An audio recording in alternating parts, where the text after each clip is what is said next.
Our mission here at Uptool is to accelerate US manufacturing. And the way that we're doing that is working with small, high-mix manufacturers that make up the majority of our industrial base here in the US to help them move fast, to be more efficient, productive. And we're leveraging AI to rethink how software can serve these manufacturers. Speed has been one of the biggest reasons that we think that we've kind of lost that. So we set it up to, let's try to build software that can really serve those small, high-mix manufacturers like machine shops and fab shops and help them compete and help them grow and scale and thrive. How do we get more productivity, more output, more profitability to the shops through better organization, through better tools? Let's do that while allowing the buyers to get their parts much quicker. Much more streamlined with much less effort involved in the process. Alex and I met shortly after I left my previous company, and I was obsessed with the question, how do we build software to solve the kind of systemic problems of small, medium manufacturers in the United States. Yeah. When I met Alex, I saw that he was obsessed about exactly the same problems. So Alex and I got to exactly the same conclusion that the most impactful thing someone can innovate about the manufacturing of mechanical parts is software to manage these workflows. We are here in beautiful Silicon Valley. We're doing a company visit. Come along with us. Check out a really exciting company. It's called Uptool. Let's go. Alex, what's up, buddy? Jordan, nice to finally meet you, bro. How are you? Whatever you think. I love that you guys just jump right into it. Yeah. It would be good to, I'll bring you guys upstairs. Whatever. Cool. So this is our sign. I love it. Our little Uptool Very office professional. here. What's up, guys? This is the team. How you doing? So we have Ben on the sales side. What's up, Ben? Jordan. Nice to meet you, Jordan. Nice to meet We have you. Alex V. So it's Alex H. Alex What's V. up, Alex? Nice to meet you, bro. Alex heads up engineering. Jerusalem heads up customer success. Ursula, Jordan, nice to meet you. Good hairdo. Thank you. She's camera ready. I love it. That's good. What's up, man?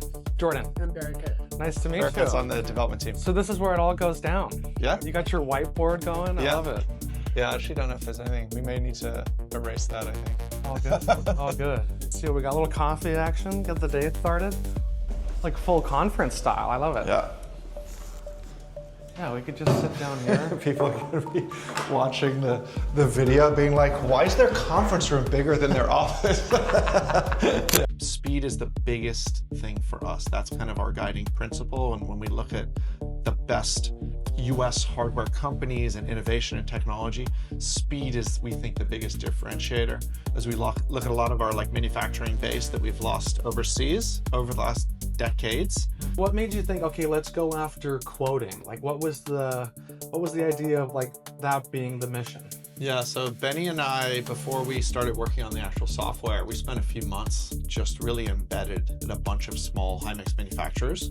And we observed kind of all of their different bottlenecks and challenges and tried to really peel the onion on what are the core challenges here that we can help them with. And quoting emerged as one of the most consistent bottlenecks in competing, in winning business, in making their customers happy and make them keep coming back to them for more parts, for more orders. So we said, if we can solve for this bottleneck first, it can create a lot of values. Usually the business owner, the GM of these small manufacturers that are heavily involved and really bogged down, kind of tied to their desks doing kind of quoting related work all day. So we said, if we can solve this bottleneck, then we can move on and solve more things downstream. But if they're not quoting quickly, if manufacturers aren't quoting quickly, if they're not winning enough business, sort of the other stuff doesn't matter as much, right? And then Benny should be in soon. Okay. So my co-founder, CEO, Benny. Okay, all right, let's go meet Benny, CEO. Benny, what's happening? Nice to meet you. Pleasure. It's funny, with these walk-in talks, the founder of our company, Rob, he's all about having meetings while he's walking. So even when I did my first interview with him, it was you would expect, a Zoom meeting or sitting down in an office. He's like, no, we're gonna take a walk. We went on a 3-hour walk. All of his meetings are on the phone, walking. I mean, the guy's skinny, 150 pounds, super in shape. It makes sense. So talk to me about your first round of funding. So you recently had your seed round. Yes. Talk to me a little bit about how you got the A-listers to back you on early. We did our pre-seed in April of 24. We got the whole seed completed in December of 24. The two investors that did most of it were Eclipse and Kostler. Okay. Kleiner and Bessemer participated as well in a smaller amount. I think that investors like to invest more than anything in good teams and in people that have good knowledge about the domain that they are trying to build and that have a track record, which I think that's kind of what attracts those 4 investors to work with us. This is a problem that a lot of people know about. It's not a secret problem, if anything. It's like it wasn't like a brilliant idea, we identify this unique problem.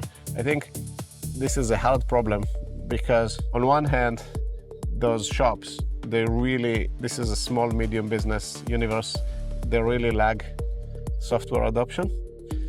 There's no good software solutions for them. Yeah. But you also see that this is a population of people that do not wake up in the morning and say, I'm going to solve all my problems by buying software today. Sure. A little more old school thinking.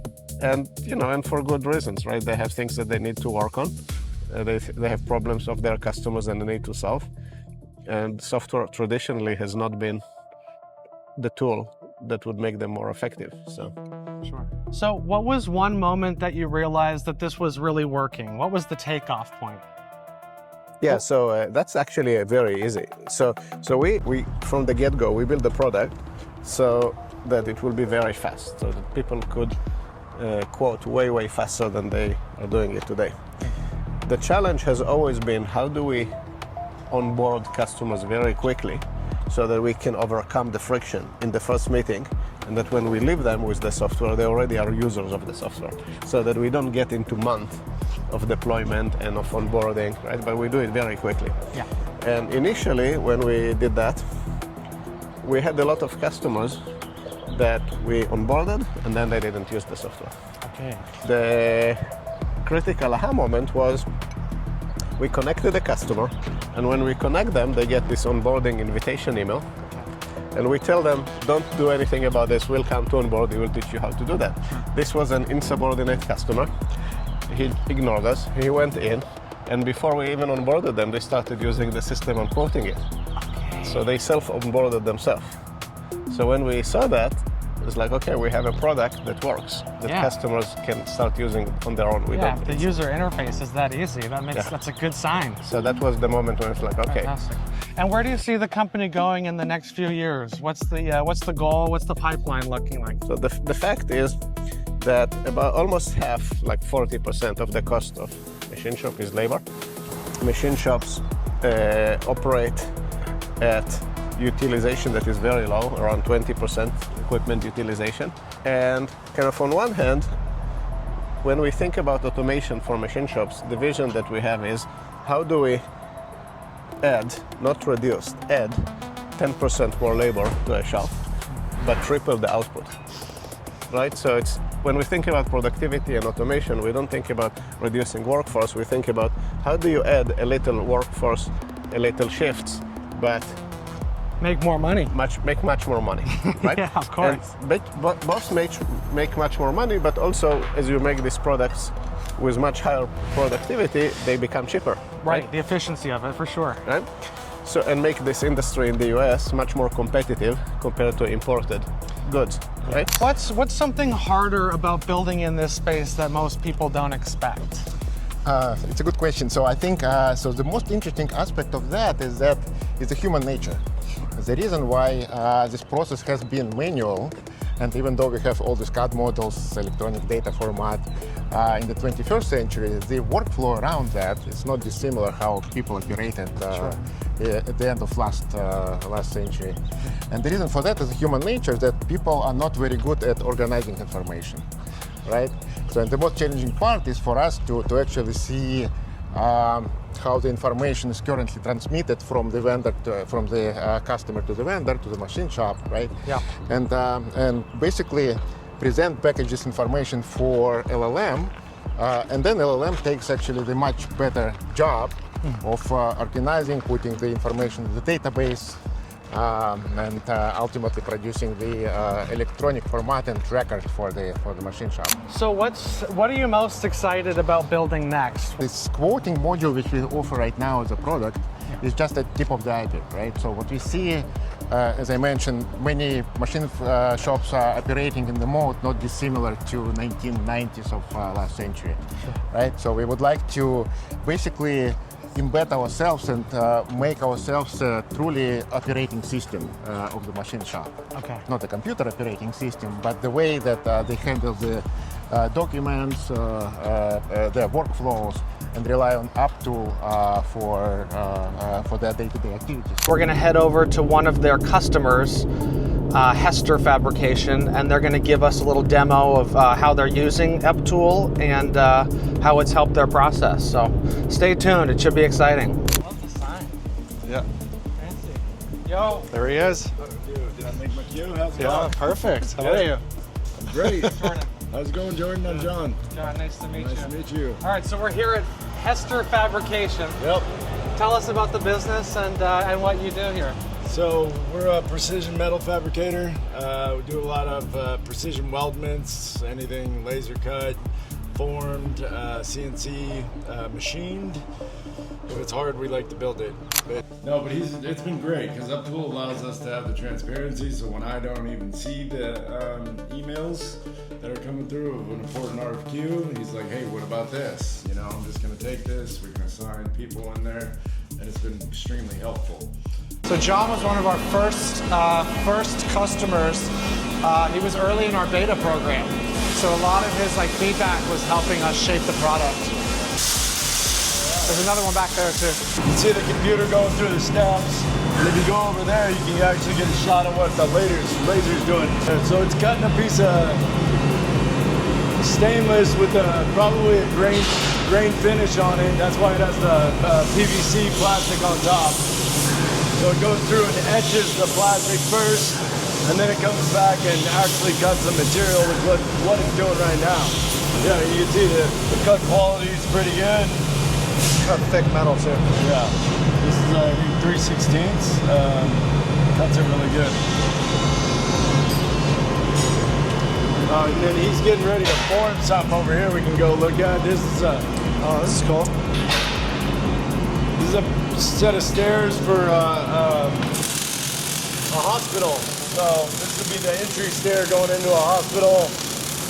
Most of the steel is all exposed, and then it gets a glass railing that goes all the way up around the outside.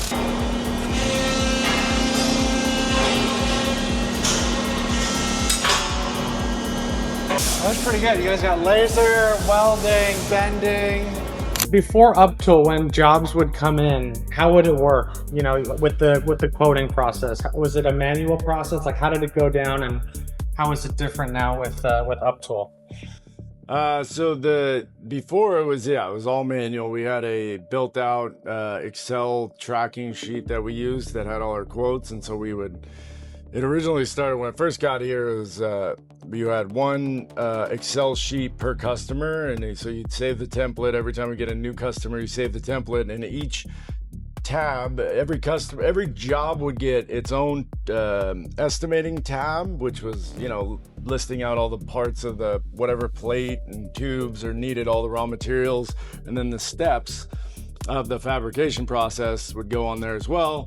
And then if there's multiple different assemblies, then it would get a tab for every assembly, and then that all rolls up into one quote or multiple quotes, but they're all just millions of tabs. So that was super confusing. It works if one person's doing it, but it takes a lot of time. So then as we had multiple people quoting, then we went to just a brand new template for every job. And still same thing, super confusing, but it helped us manage revisions better. And then, since I've been here, we looked for a tool like Uptool, and but the price points were always really high. So getting in with Uptool was great, so we could really see the value of what it brings, and then it's a no-brainer once you start using it. The fact that the Uptool was easy to get going, I think Alex probably spent, I don't know, like 2 or 3 hours total here for the whole thing.